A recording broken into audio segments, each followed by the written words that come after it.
அடடே வாங்க பைக்கார தம்பி வாங்க. வணக்கம். செக்கு திரும்பிருச்சு. என்ன தம்பி நீங்க இத இப்படியே திருப்பி போட்ட வேண்டியானே, இதுக்கு ஏன் பைக்க போட்டுக்கிட்டு வரீங்க? செக்கு பவுன்ஸ் ஆயிருச்சியா? பவுன்ஸ் ஆயிருச்சா? என்னப்பா சொல்ற? எங்க பவுன்ஸ் ஆச்சு? பவுன்ஸ் ஆயிருக்கு தானே ரெஃபர் பண்ணா.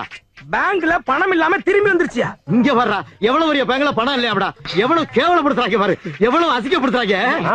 அப்ப நீங்க பேங்க்காரங்கிட்ட தான் கேட்கணும். யோ, பேங்க்ல பணம் இருக்குது, உன் அக்கவுண்ட்ல காசு இல்லையா?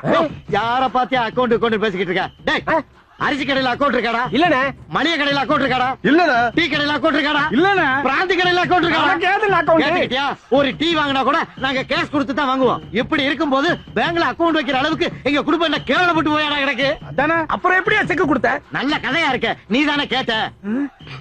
பேங்க்ல அக்கவுண்ட் இல்லாம உனக்கு எப்படி செக் புக் வந்துச்சுங்கற? அது சிவகாசில பிரிண்ட் ஆகி செண்பகா லாரி சர்வீஸ் வழியா வருது. அதை எடுத்து உனக்கிட்ட கொடுத்தேன். வேணும்னா சொல்லு, அடுத்த மாசத்துக்கு இப்பவே கொடுத்துறேன். கள்ள செக்கா? கள்ள செக்கோ நல்ல செக்கோ செக்கு கொடுத்தோம்ல. இப்ப நாங்க செக் வப்போம் இல்ல. எப்படி வைப்பிய?